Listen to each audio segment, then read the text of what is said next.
Hi friends, good morning. ಎಲ್ಲರೂ ಹೇಗಿದ್ದೀರಿ? ನಾನು ಸೂಪರಾಗಿದ್ದೇನೆ. ನೀವು ಕೂಡ ಚೆನ್ನಾಗಿದೆ ಅಂತ ಅಂದ್ಕೊಳ್ತಾ ವೆಲ್ಕಮ್ ಬ್ಯಾಕ್ ಟು ಆಜ್ಞಾಪೈ ಕನ್ನಡ ವ್ಲಾಗ್ ಚಾನಲ್. ಫ್ರೆಂಡ್ಸ್, ಈಗ ವಿಡಿಯೋ ಸ್ಟಾರ್ಟ್ ಮಾಡ್ತಾ ಇದ್ದೇನೆ. ಇವತ್ತಿನ ದಿನ ಹೇಗೆಲ್ಲ ಹೋಗುತ್ತೆ ಅಂತ ನಿಮ್ಮ ಜೊತೆ ಶೇರ್ ಮಾಡ್ಕೊಳ್ತೀನಿ. ವಿಡಿಯೋನ ಪ್ಲೀಸ್ ಕೊನೆವರೆಗೂ ಸ್ಕಿಪ್ ಮಾಡ್ದೇ ನೋಡಿ. ವಿಡಿಯೋಲಿ ಇಷ್ಟ ಆದರೆ ಒಂದು ಲೈಕ್ ಮಾಡಿ, ಶೇರ್ ಮಾಡಿ, ಕಮೆಂಟ್ ಮಾಡಿ, ಚಾನಲ್ನ ಸಬ್ಸ್ಕ್ರೈಬ್ ಮಾಡ್ಕೊಂಡು ವಿಡಿಯೋನ ನೋಡಿ. ಇವತ್ತು ಬೆಳಿಗ್ಗೆ ಏಳಲಿಕ್ಕೆ ಸ್ವಲ್ಪ ಲೇಟ್ ಆಯಿತು. ಸ್ವಲ್ಪ ಅಂದರೆ 5:30 ಹೇಳೋದಿತ್ತು, 6 ಗಂಟೆ ಎದ್ದುಬಿಟ್ಟೆ. ಹಾಗಾಗಿ ಕೆಲಸ ಎಲ್ಲ ಸ್ಲೋ ಒಂಥರ ಬೆಳಿಗ್ಗೆ ಎದ್ದ ತಕ್ಷಣ ಥಂಡಿ ಆದಂಗೆ ಆಗ್ತದೆ. ಆಮೇಲೆ ಸರಿ ಹೋಗ್ತದೆ. ಒಂಥರ ಥಂಡಿ ಆದಂಗೆ ಸೀನ್ ಬರೋದು ಈ ಥರ ಆಗ್ತಾಯಿದೆ. ಇವತ್ತು ಫ್ರೆಂಡ್ಸ್, ನಿನ್ನೆ ಇದು ಸ್ವಲ್ಪ ಉದ್ದಿನ ದೋಸೆ ಹಿಟ್ಟಿದೆ. ಅದು ಎಲ್ರಿಗೂ ಆಗೋದಿಲ್ಲ, ಸ್ವಲ್ಪ ಒಂದು 2-3 ದೋಸೆ ಆಗ್ತದೇನೋ ಅಷ್ಟೇ.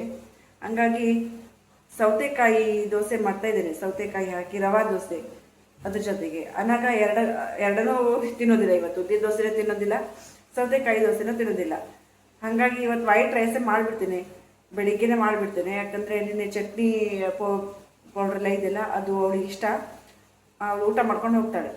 ಅನ್ನ ಅಷ್ಟೇ ಮಾಡೋದು, ಮತ್ತು ಬೇರೆ ಎಲ್ಲ ಆಮೇಲೆ ಮಾಡೋದು. ಅವಳು ಸ್ಕೂಲಿಗೆ ಹೋದ್ಮೇಲೆ ಮಾಡೋದು. ಬೆಳಿಗ್ಗೆ ಅದನ್ನೆಲ್ಲ ತೊಗೊಂಡು ಕುತ್ಕೊಳ್ಳಿಕ್ಕೆ ಆಗೋದಿಲ್ಲ.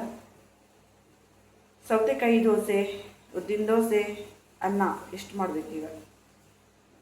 ಈಗ ವಾಕಿಂಗ್ ಹೋಗಿಲ್ಲ. 6:25 ಆಯಿತು. 6:15 ಕರೆಕ್ಟ್ ವಾಕಿಂಗ್ ಹೋಗ್ತೇನೆ. ವಾಕಿಂಗ್ ಹೋಗಿ ಬಂದಮೇಲೆ ಈ ಸೌತೆಕಾಯಿ ತುಳಿದಿಟ್ಕೊಂಡಿದ್ದೇನೆ. ಇಷ್ಟು ಈಗ ಮಾಡಿ ಗ್ರೇಟ್ ಮಾಡಿ, ಅಂದರೆ ಸಿಪ್ಪೆ ತೆಗೆದಿಟ್ಟಿದ್ದೇನೆ. ಅದನ್ನ ಈಗ ರವಾದಲ್ಲೇ ಹಾಕಿ ಮಿಕ್ಸ್ ಮಾಡಿ ಸ್ವಲ್ಪ ನೆನೆಲಿಕ್ಕೆ ಇಟ್ಟು ಹೋಗ್ತೇನೆ. ವಾಕಿಂಗ್ ಹೋಗಿ ಬಂದಮೇಲೆ ಬೇಗ ಮಾಡ್ಕೊಳ್ಳೋದು. ವಾಕಿಂಗ್ ಮುಗಿಸ್ಕೊಂಡು ಬಂದೆ. ಈಗ ಅನ್ನಕ್ಕಿಟ್ಟು ಎಲ್ಲ ರೆಡಿ ಮಾಡ್ಕೊಳ್ತೇನೆ ಬ್ರೇಕ್ಫಾಸ್ಟಿಗೆ ಬೇಗ. 7 ಗಂಟೆ ಆಯಿತು, ಇನ್ನು ಸ್ನಾನಕ್ಕೆ ಹೋಗಬೇಕು. ನಿನ್ನೆ ನೈಟ್ ಪ್ಲ್ಯಾನ್ ಮಾಡಿದ್ದೆ, ಏನಂದರೆ ಉದ್ದಿನ ಹಿಟ್ಟಿದೆ, ದೋಸೆ ಮಾಡೋದು ಮತ್ತು ಚಪಾತಿ ಮಾಡೋದು ಅಂತ. ಹೇಗಿದ್ರು ಅನಾಗ ಏನೂ ತಿನ್ಕೊಂಡು ಹೋಗೋದಿಲ್ಲ, ಊಟನೇ ಮಾಡ್ತಾಳೆ ಅಂತ ಗೊತ್ತಿತ್ತು. ಹಾಗಾಗಿ ಬೇಡ, ಚಪಾತಿ ಬೇಡ, ಮೊನ್ನೆ ಅಷ್ಟೇ ಮಾಡಿದ್ದೆ, ಮತ್ತು ಸೌತೆಕಾಯಿ ದೋಸೆನೇ ಮಾಡೋಣ ಅಂತ ಅಂದ್ಕೊಂಡೆ. 2 ದೋಸೆ ಆಯ್ತಲ್ಲ, ಹಾಗಾಗಿ ಸೌತೆಕಾಯಿ ದೋಸೆಗೆ ಪ್ರಿಪೇರ್ ಮಾಡಿ. ದೋಸೆ, ಉದ್ದಿನ ದೋಸೆ ಹಾಲು ಕಾಯಿಸ್ಕೊಂಡೆ, ಸೌತೆಕಾಯಿ ದೋಸೆ ಹಾಕ್ಕೊಂಡೆ ನೋಡಿ. ಅನ್ನ ಕೂಡ ಆಗಿದೆ, ಅನ್ನ ಬಾಗಿಸ್ಕೊಂಡಾಯಿತು. ಇವತ್ತು ಬೇಗ ಕರೆಂಟ್ ಹೋಗುತ್ತಂತೆ, 9 ಗಂಟೆನೇ ಕರೆಂಟ್ ಹೋಗುತ್ತೆ. ಹಾಗಾಗಿ ಮಸಾಲೆನ ಮಾಡ್ಕೊಳ್ತಾ ಇದ್ದೀನಿ ಈಗ. ಇವತ್ತು ಗಡ್ಬಡಿ ನೀರು ಕೂಡ ತುಂಬಲಿಕ್ಕೆ ಇಟ್ಕೊಂಡೆ. ಆಮೇಲೆ ಕರೆಂಟ್ ಇಲ್ಲ ಅಂದರೆ ಆಗೋದಿಲ್ಲ ಅಲ್ಲ, ಹಾಗಾಗಿ ಇವತ್ತು ಮತ್ತೆ ಬಿಸಿಲು, ಜೋರು ಬಿಸಿಲು. ಸ್ವಲ್ಪ ಕುಷನ್ ಎಲ್ಲ ಹಾಕೋಣ, ಬಿಸಿಲಿಗೆ ಹಾಕೊಂಡು ಬರ್ತೇನೆ. ಬಿಸಿಲು ನೋಡಿ ಫ್ರೆಂಡ್ಸ್, 10 ಗಂಟೆಗೆ ಯಾವ ರೀತಿ ಬಿಸಿಲು ಬಂದಿದೆ ಅಂತ. ಫುಲ್ಲು ಸ್ವೆಟ್ಟಾಗಿ ಹೋಗ್ಬಿಡ್ತೇನೆ. ಒಂದು ಸ್ವಲ್ಪ ಬಿಸಿಲಿಗೆ ಹೋದರೂ ಕೂಡ ಆ ಥರ ಬಿರು ಬಿಸಿಲು ಅಂತಾರಲ್ಲ, ಆ ಥರನೇ ಬಿಸಿಲು. ಕುಷನೆಲ್ಲ ನಾನು ಒಣಗಿಸ್ಲಿಕ್ಕೆ ಹಾಕಿದೆ. ಮಳೆ ಇದ್ದರೆ ಇದನ್ನೆಲ್ಲ ಹಾಕೋದಿರಲಿಲ್ಲ. ನೋಡಿ ಬಿಸಿಲು ಹೇಗೆ ಬಂದಿದೆ ಅಂತ, ಚೆನ್ನಾಗಿ ಒಣಗತ್ತೆಲ್ಲ. ಫ್ರೆಂಡ್ಸ್, ಇವತ್ತು 9 ಗಂಟೆಗೆ ಕರೆಂಟ್ ಹೋಗ್ತದೆ ಅಂತ ಇತ್ತು. ಹಾಗಾಗಿ ಗಡ್ಬಡಿಯಿಂದ ಬೇಗ ಮಸಾಲೆ ಎಲ್ಲ ಮಾಡ್ಕೊಂಡಿದೆ, ನೀರೆಲ್ಲ ತುಂಬಿಕೊಂಡಿದೆ. ನೋಡಿದರೆ ಈಗ 10 ಗಂಟೆ ಆಯಿತು, ಕರೆಕ್ಟ್ 10 ಗಂಟೆಗೆ ಹೋಯಿತು. 12 ಗಂಟೆ ಬರ್ತದೆ ಅಂತ ಮೆಸೇಜ್ ಇತ್ತು. ನೋಡಿದ್ರೆ ಈಗ 1 ಗಂಟೆ 2 ಗಂಟೆ ಬರ್ತದೆ ಏನೋ ಗೊತ್ತಿಲ್ಲ. ಯಾವಾಗ ಬರಲಿ, ಕರೆಂಟಿಂದಿಗೆ ನೆಸಸರಿ ಇಲ್ಲ. ಎಲ್ಲ ಕರೆಂಟ್ ಕೆಲಸ ಮುಗಿದಿದೆ, ಮಸಾಲೆ ಆಗಿದೆ, ನೀರೆಲ್ಲ ತುಂಬಿಕೊಂಡಾಗಿದೆ. ಈಗ ನಾನು ಅನಗ ಸ್ಕೂಲಿಗೆ ಕಳಿಸ್ಬಿಟ್ಟು ಸ್ವಲ್ಪ ಎಡಿಟಿಂಗ್ ಕೆಲಸ ಇತ್ತು, ಎಡಿಟ್ ಮಾಡಿ ಅಂಗಳ ಕಸ ತೆಗೆದು, ಆಮೇಲೆ ಸ್ವಲ್ಪ ಅಡಿಕೆ ಎಲ್ಲ ಅಂಗಳದಲ್ಲಿ ಬಿಸಿಲಿದೆಲ್ಲ ಅದು ಬಿಸಿಲಿಗೆ ಹಾಕೋದಿತ್ತು ಅಡಿಕೆ ಎಲ್ಲ. ಅದನ್ನೆಲ್ಲ ಹಾಕಿ ಕುಷನ್ ಕವರೆಲ್ಲ ಬಿಸಿಲಿಗೆ ಹಾಕಿ ಈಗ ಬಂದೆ ಕಿಚನಿಗೆ. ಏನೋ ಕಿಚನ್ ಪಾತ್ರೆ ಎಲ್ಲ ತೊಳಿಬೇಕು, ಹಾಗೇ ಇದೆ. ಏನೂ ಮಾಡಲಿಲ್ಲ ಇವತ್ತು. ಕಿಚನ್ ಕಟ್ಟೆ ಎಲ್ಲ ಕ್ಲೀನ್ ಮಾಡಲಿಲ್ಲ, ಪಾತ್ರೆ ತೊಳೆದಿಲ್ಲ. ಈಗ ತೊಳಿತೇನೆ. ಈಗ ಒಂದೊಂದು ಕೆಲಸ ಸ್ಟಾರ್ಟ್ ಮಾಡ್ಕೊಳ್ಳೋದು.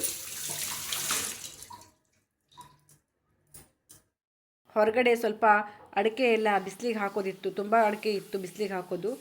ಸೊ ಹಾಗಾಗಿ ನಾನು ಅದನ್ನೆಲ್ಲ ಹಾಕ್ಕೊಂಡು ಕಸ ಗುಡಿಸ್ಕೊಂಡು ಒಳಗೆ ಬರೋ ತನಕ ಲೇಟಾಗಿ ಹೋಯಿತು. ಈಗ ನಾನು ಪಾತ್ರೆ ತಿಕ್ತಾ ಇದ್ದೇನೆ. ಬೇಗ ಆಗುತ್ತೆ ಬಿಡಿ, ಪಾತ್ರೆ ತಿಕ್ಕೋದು ಒಂದು 10 ನಿಮಿಷದಲ್ಲಿ ಆಗಿಬಿಡುತ್ತೆ, ಅದೇನು ಬೇಜಾರಿಲ್ಲ. ಈಗ ಅಡುಗೆ ಕೆಲಸ ಸ್ಟಾರ್ಟ್ ಮಾಡ್ಕೊಳ್ಬೇಕು. ಇದು ನೋಡಿ ಕೆಂಪರಿಗೆದು ಇವತ್ತು ಪಲ್ಯ ಮಾಡೋಣ ಅಂಥೇಳಿ ನಮ್ಮ ಅತ್ತೆ ಕ್ಲೀನ್ ಮಾಡ್ತಾ ಇದ್ದಾರೆ, ಎಲ್ಲ ದಂಟೆಲ್ಲ ತೆಗೆದು. ಹಾಗೆ ಇವತ್ತು ಯಾವಾಗಲೂ ನಾನು ನವಿಲ್ಕೋನು ಬೇಳೆ ಹಾಕಿ ಸಾಂಬಾರು ಮಾಡೋದಿತ್ತಲ್ಲ, ಇವತ್ತು ಬೇಳೆ ಮತ್ತು ನವಿಲ್ಕೋನು ಹಾಕಿ ಅದ್ರ ಜೊತೆಗೆ ಈರುಳ್ಳಿನೂ ಕೂಡ ಹಾಕ್ತಾ ಇದ್ದೇನೆ. ಮೂಲಂಗಿ ಸಾಂಬಾರು ಈ ಥರನೇ ಮಾಡೋದು ಯಾವಾಗಲೂ. ಈಗ ನವಿಲ್ಕೋನು ಹಾಕಿ ಚಿಕ್ಕದಾಗಿ ಕಟ್ ಮಾಡಿಕೊಟ್ಟಿದ್ದಾರೆ ಅತ್ತೆ. ಅದನ್ನ ಒಂದು 2-3 ಸಲ ವಾಶ್ ಮಾಡ್ತೇನೆ. ಯಾವಾಗಲೂ ನಾನು ನವಿಲು ಕೋನ್ಗೆ ಈರುಳ್ಳಿ ಹಾಕ್ತಾ ಇರಲಿಲ್ಲ. ಇವತ್ತು ಹಾಕೋಣ ಅಂಥೇಳಿ. ಈರುಳ್ಳಿ ಹಾಕಿದ್ರೆ ಒಗ್ಗರಣೆ ಹಾಕೋದಿಲ್ಲ, ಇಲ್ಲಾಂದರೆ ಒಗ್ಗರಣೆ ಹಾಕಿದ್ರೂ ಚೆನ್ನಾಗಿರ್ತದೆ. ಹಾಗೆ ಈರುಳ್ಳಿ ಒಂದು ಈರುಳ್ಳಿ, ಒಂದು ದೊಡ್ಡ ಈರುಳ್ಳಿ ಅಷ್ಟೇ ಸಾಕಿತ್ತು. ಅದನ್ನ ಹಾಕ್ಕೊಂಡೆ, ಚಿಕ್ಕ ಚಿಕ್ಕ ಕಟ್ ಮಾಡಿಕೊಂಡು. ಈಗ ಸಲಾಡಿಗೆ ವೆಜಿಟೇಬಲ್ಸ್ ತೊಳಿತಾ ಇದ್ದೇನೆ, ಅದನ್ನ ಈಗ ಕಟ್ ಮಾಡಬೇಕು. ಹಾಗೆ ಕುಕ್ಕರಲ್ಲಿ ಇಟ್ಕೊಳ್ಳೋಣ. ಈಗ ಬೇಗ ಬೇಗ ಬೇಯಿಸ್ಕೊಳ್ಳೋಣ ಕುಕ್ಕರಲ್ಲಿ. ನವಿಲುಕೋನು, ತೊಗರಿಬೇಳೆ ಮತ್ತು ಈರುಳ್ಳಿ ಇದನ್ನ 3 ಒಂದು ಪಾತ್ರೆಯಲ್ಲಿ ಹಾಕಿ ಬೇಯಿಸ್ಲಿಕ್ಕೆ ಇಟ್ಕೊಂಡೆ. ಒಂದು 2-3 ವಿಸಿಲ್ ಬಂದರೆ ಸಾಕು. ನವಿಲುಕೋನು ಬೇಗ ಮೆತ್ತಗಾಗಿಬಿಡತ್ತದು, ಬೇಯ್ತದೆ. ಎಷ್ಟು ನೀರು ಅಡಿಕೆ ಅಂದರೆ ಈ ಬಿಸಿಲಿಗೆ ದೇವರೇ, ಎಷ್ಟು ನೀರು ಕುಡಿದ್ರೂ ಸಾಕಾಗೋದಿಲ್ಲ. ಈ ಬೇಸಿಗೆಯಲ್ಲಿ ನೀರಿಗೆ ರುಚಿ, ಎಷ್ಟು ನೀರು ಕುಡಿದ್ರೂ ಕುಡಿಬೇಕು ಅನಿಸ್ತಾ ಇರುತ್ತೆ. ಹಾಗೆ ಹರಿಗೆ ನೋಡಿ, ಈ ಹರಿಗೆ ಅಂತೂ ಮಾರ್ಕೆಟಿಂದ ತಂದರೆ ಎಷ್ಟು ಸಲ, ಒಂದು 5-6 ಸಲನಾದರೂ ತೊಳಿಬೇಕು. ಯಾಕೆ ಗೊತ್ತಾ ಫ್ರೆಂಡ್ಸ್, ಇದಕ್ಕೆ ಏನೋ ಗೊತ್ತಿಲ್ಲ, ಈ ಹರಿಗೆಗೆ ಮಾತ್ರ ಯಾವಾಗಲೂ ಒಂಥರ ಉಸ್ಕು ಥರ ರೇತಿ ಇರುತ್ತಲ್ಲ, ಆ ರೇತಿ ಥರ ಇರ್ತದೆ. ನಾನು ಈಗ ಬಟ್ಟೆ ಕೂಡ 10:30 ಆಗಿದೆ ಟೈಮ್. ಈಗ ಬೆಳಿಗ್ಗೆ ಮಸಾಲೆ ಎಲ್ಲ ಮಾಡ್ಕೊಂಡಿದ್ದೆ, ಮಸಾಲೆ ಹಾಳಾಗ್ಬೋದಲ್ಲ ಅಂತ ಅಡುಗೆ ಮೊದಲು ಮಾಡ್ಕೊಳ್ಳಿಕ್ಕೆ ಮಾಡಿಕೊಂಡೆ. ಏನೂ ಪೂರ್ತಿ ಆಗಿಲ್ಲ, ಒಗ್ಗರಣೆ ಎಲ್ಲ ಹಾಕಬೇಕು. ನಾನೀಗ ಬಟ್ಟೆ ನೆನೆಸ್ಕೊಂಡು ಬರ್ತೇನೆ.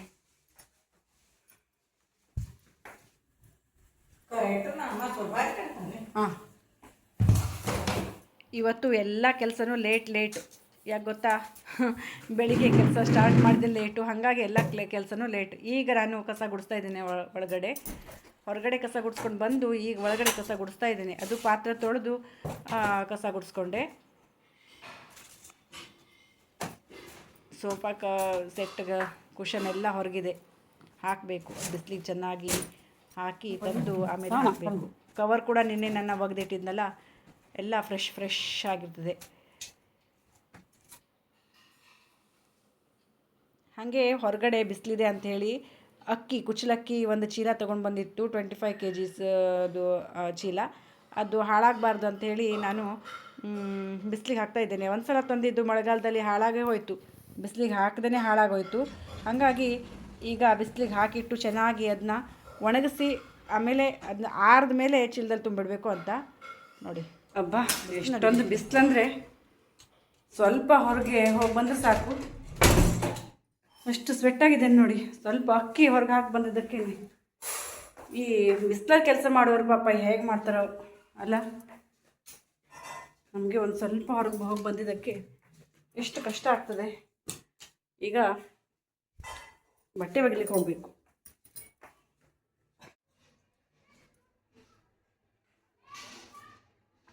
ಲಿಂಬು ಶರ್ಬತ್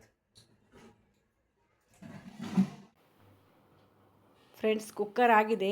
ಈಗ ಬೇರೆ ಪಾತ್ರೆಗೆ ಹಾಕಿ ಅದನ್ನ ಬೇಯಿಸ್ಕೊಳ್ಳೋಣ, ಸಾರು ಮಾಡ್ಕೊಳ್ಳೋಣ. ನವಿಲುಕೋನು ಸಾರು ಚೆನ್ನಾಗಿತ್ತು. ಮೂಲಂಗಿ ಮತ್ತು ನವಿಲುಕೋನು 2 ಒಂದೇ ಥರದ್ದೇ. ಅದು ನವಿಲುಕೋನು ಹಾಕಿದ್ರೆ ಯಾವಾಗಲೂ ಒಗ್ಗರಣೆ ಹಾಕೋದಿತ್ತು, ಇವತ್ತು ಈರುಳ್ಳಿ ಹಾಕಿ ಮಾಡ್ತೇನೆ. ಸ್ವಲ್ಪ ಡಿಫ್ರೆಂಟ್ ಆಗಿರ್ತದಲ್ಲ, ಒಂದೇ ಥರ ಬೇಡ ಅಂತ ಸ್ವಲ್ಪ ಡಿಫ್ರೆಂಟಾಗಿ ಮಾಡಿದರೆ ಚೆನ್ನಾಗಿರ್ತದೆ. ಹಾಗಾಗಿ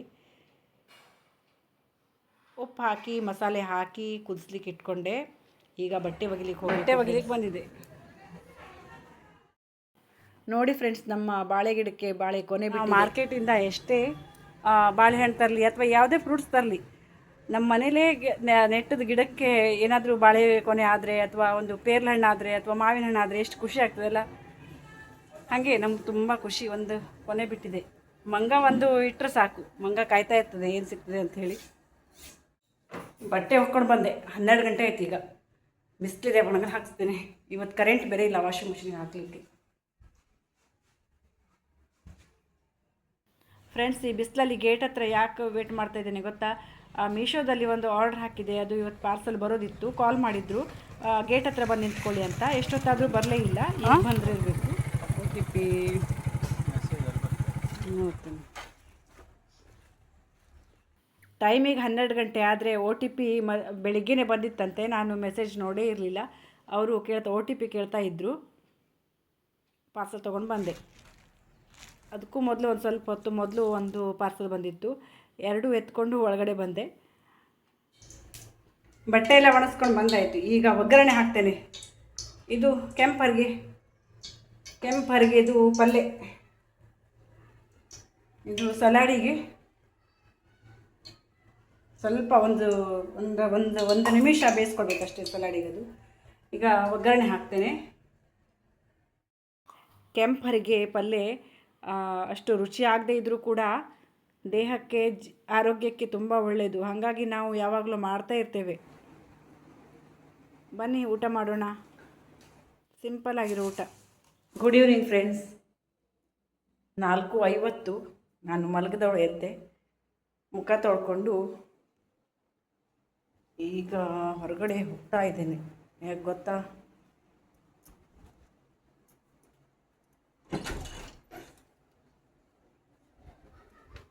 ನೋಡಿ ಇನ್ನೂ ಬಿಸಿಲಿದೆ. ಬಟ್ಟೆ ತೆಗಿಬೇಕಂತ ಹೊರಗಡೆ ಬಂದೆ, ಬಟ್ ಬಿಸಿಲಿದೆ. ಇರಲಿ ಇನ್ನೊಂದು ಸ್ವಲ್ಪ ಹೊತ್ತು ಅಲ್ಲ.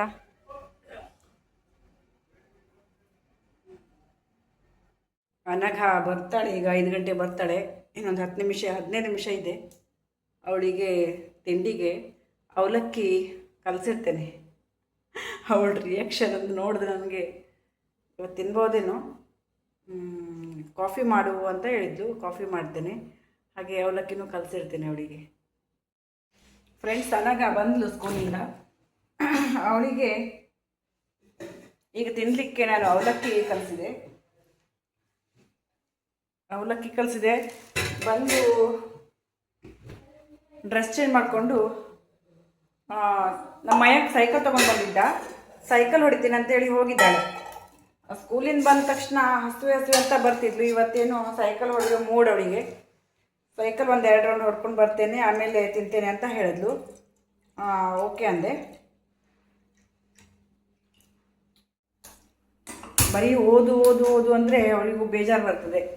ಹಾಗಾಗಿ ಅವಳದು ಸೈಕಲ್ ಇದೆ, ಅದು ಬ್ರೇಕ್ ಕಟ್ ಆಗಿದೆ, ಟೈರ್ ಪಂಕ್ಚರ್ ಆಗಿದೆ, ಎಲ್ಲ ಹಾಗೆ ಬಿದ್ದಿದೆ. ಲಕ್ಷಣೆ ಕೊಡಲಿಲ್ಲ. ಸೈಕಲ್ ಹೊಡಿದೇನೆ ತುಂಬ ತಿಂಗಳಾಯಿತು, ಹೊರಗಡೆನೇ ಬಿದ್ದಿದೆ. ಅದು ರಿಪೇರಿ ಮಾಡಿಸ್ಬೇಕು. ಈಗ ಬೇಡ ಅಂತ ಇದ್ದಾಳೆ ಅವಳು. ಮತ್ತು ಈಗ ಓದೋದೆಲ್ಲ ಇರ್ತದೆ. ಮಯಾಕಂದ ಹೆಂಗೂ ಸೈಕಲ್ ಇದೆಯಲ್ಲ, ಅವನು ಬಂದಾಗ 1-2 ರೌಂಡ್ ಹೊಡಿತೀನಿ ಅಂತ ಅಂದಿದ್ದಾಳೆ. ಅವಲಕ್ಕಿ ಕಲಿಸಿದೆ ನೋಡಿ. ಮತ್ತು ಈಗ ಅವಳಿಗೆ ಕಾಫಿ ಮಾಡ್ಕೊಡ್ತೇನೆ. ಬಿಸಿ ಬಿಸಿ ಕಾಫಿ ರೆಡಿಯಾಗಿದೆ. ಅವಲಕ್ಕಿ ಮತ್ತು ಕಾಫಿ ಕೊಡ್ತೇನೆ. ಪಾಪ ಹಸುವಿಂದ ಬಂದಿರ್ತಾಳಲ್ಲ. ನಾನು ನಮ್ಮತ್ತೆ ಇಬ್ಬರು ಭಜನೆ ಮಾಡ್ತಾ ಇದ್ದೇವೆ. ನಮ್ಮ ಮನೆಗ ಭಜನೆ ಡೈಲಿ ಬರೋದಿಲ್ಲ. ಗೀತ ಗೋವಿಂದ ಹೇಳಲಿಕ್ಕೆ ಮಾತ್ರ ಬರ್ತಾಳೆ. ಭಜನೆ ನಂತರ ಗೀತ ಗೋವಿಂದ ಹೇಳೋದು. ದೇವರ ಭಜನೆ ಎಲ್ಲ ಮುಗಿಸ್ಕೊಂಡು ಕಿಚನಿಗೆ ಬಂದೆ. ಟೈಮಿಗೆ 7:30. ನಾನು ಗೋಧಿ ಹಿಟ್ಟಿನ ದೋಸೆ ಮಾಡ್ಕೊಳ್ತೀನಿ. ಮತ್ತು ನವಿಲ್ಕೋನ್ ಸಾರು ಕೂಡ ಬಿಸಿ ಮಾಡಲಿಕ್ಕೆ ಇಟ್ಕೊಂಡೆ.